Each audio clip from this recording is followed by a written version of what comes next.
as you're trying to grow and scale the company, you're saying, I'm going to hire more people, but suddenly you find that in spite of having more people, the results that you're getting are nowhere what you thought it would be. It's not in line with the business plan that you created, and you seem to be kind of muddling around. Things seem to be taking longer than they expected. Things are not working out exactly the way you wanted them to be, and you're putting out a lot of fires.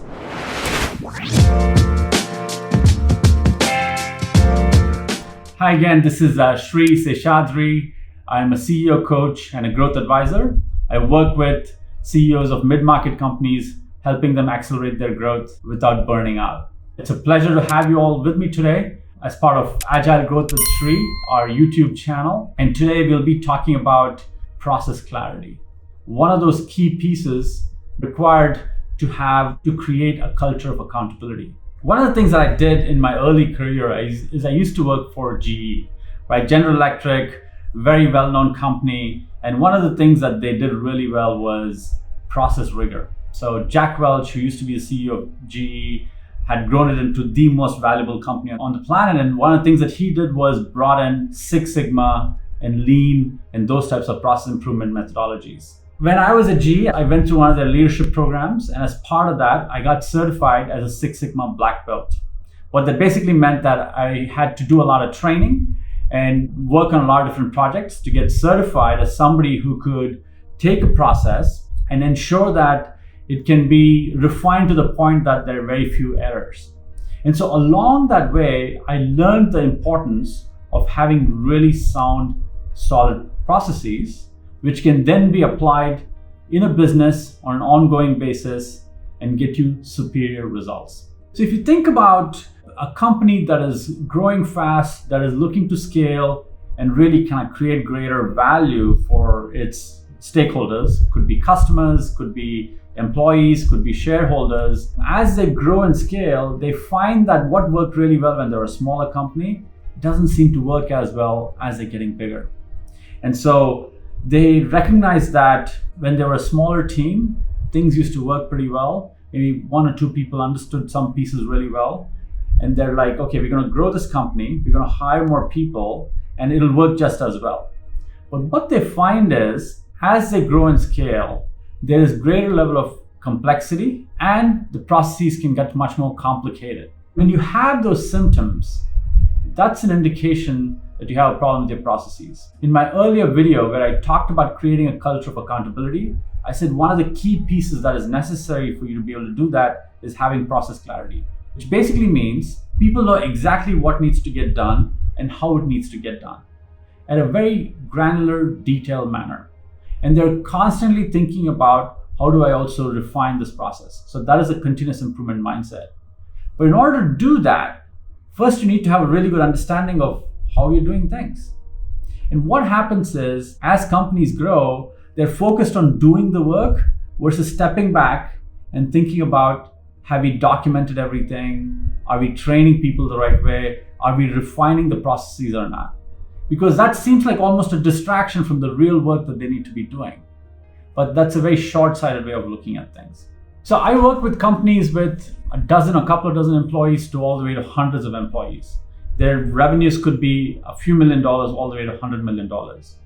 Now, depending on the type of business, it's going to require a different level of intensity of people.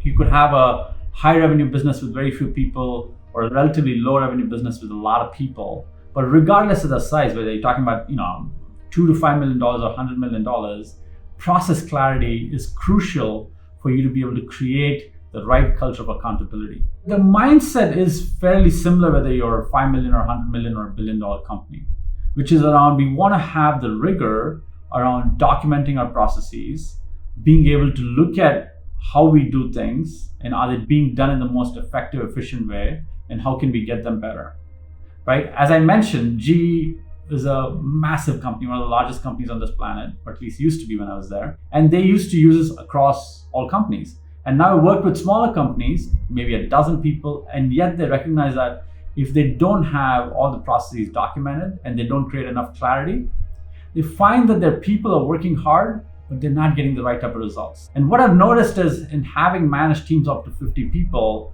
when people don't know exactly what needs to get done, they're kind of spinning their wheels. They're sitting there thinking about how they need to be doing things, or they're trying certain things, but it's not good enough. They find that when the final product comes together or a deliverable is due to a customer, whether it's internal or external, they're not happy with it. There's a lot of surprises, and they're not the pleasant kind of surprises, which then can have other challenges as kind of follow-on effects, wherein people have a hard time trusting somebody else because they're like, this process is not working. And when that happens, people tend to question other people's motives as well. Is this person truly committed? Is this person the right person for the job? Do they have the skills and so forth? And so suddenly the issue can get personal, and that's when politics can come into play as well. One of the first things that a company has to do is to recognize what are the core processes that are crucial for the company's success. And you could make a very elaborate list of things that need to get done, and some might be what you'd call BAU, business as usual, things that happen every week, every month, every quarter, and they have to happen like clockwork. And having a good understanding of a list of all those activities is really crucial. And then understanding who is owning which process and are they on top of it. Another activity that I do with my clients is something called a key function flow map, which is basically asking the question, how does this company make money? So if you think about a lot of companies, it follows a relatively common set of steps that they go through. So you have the marketing function, which is getting some raw leads, and then they qualify the leads, and then they pass on the marketing qualified leads over to sales. The sales will then take the marketing qualified leads as an input, and they work their sales process, and at the end of it, they get closed deals. Now those closed deals will then be handed over to some kind of a team like customer success, customer service, project managers, or whatever, who is in charge of implementing it or fulfilling the needs of the customer. And then that could then get handed over to finance for collections. Now, if you just think about that big picture, right? It's a very simplistic picture of like marketing, sales, customer success, project management, and on to finance. There are processes that are happening in each of these areas. And if you find that your company is kind of stalling, you could probably pinpoint to some kind of challenge in one of these core functions and the processes underneath that, right? So just imagine your marketing function and the process is not working really well. You're not generating enough leads, which will then stifle your sales team. And then the whole kind of cycle struggles with that because you're not getting enough leads, enough deals going through the system, which means that you won't be able to hit your sales targets. Or on the other hand, imagine if the marketing team is working really well, but there's a process flaw in your sales team, right? They get really good quality leads, but for some reason or the other, they're not being followed up upon, they're not being closed effectively, you don't have the right type of sales management methodology in place, you're not going to get a high level of yield from all of the leads, which means that again, you're going to be struggling. Or imagine you have a really good marketing team with very good processes there. The sales team is really solid with very good processes and rigor and so forth. But then it goes to customer success, but they are not able to fulfill the customer needs and make their customer successful, make the project successful. Suddenly you find that you're not getting enough renewals, you're not getting enough repeat business, you're not getting enough advocates, and suddenly the business stalls. It's the same thing across all the different functions. If you need to get good execution, you need to have a culture of accountability. To have culture of accountability, you need a lot of process clarity. So that's how they're all interconnected. The first thing I would suggest to you is make a list of all the different functions that are crucial to the success of your business.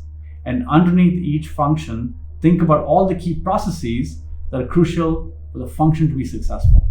And then identify what are the processes which seem to give you the greatest trouble. Isolate the areas which seem to be the recurring challenges.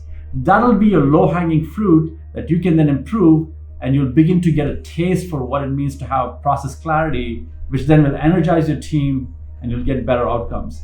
And this is not a one and done thing. This is a continuous improvement mindset. You're constantly looking on the horizon to say, what processes do we need to improve that'll make our overall business more effective and help us grow and scale more effectively. I just want to point you to one resource. There's a book called Creating a Culture of Accountability. This is by my friend Mark Green, who is my mentor and my friend. And it has some really good tips on how do you create a culture of accountability, especially around process accountability. So if you get a chance, check out that book. I would also suggest that you take a look at some of my other videos on this topic of accountability. We will be talking about not just process clarity, but also about intention clarity, about role clarity, how do you create a feedback-rich culture, and then how do you have the right type of communication norms that leads to a culture of accountability. Subscribe to my channel and make sure you check out my next video.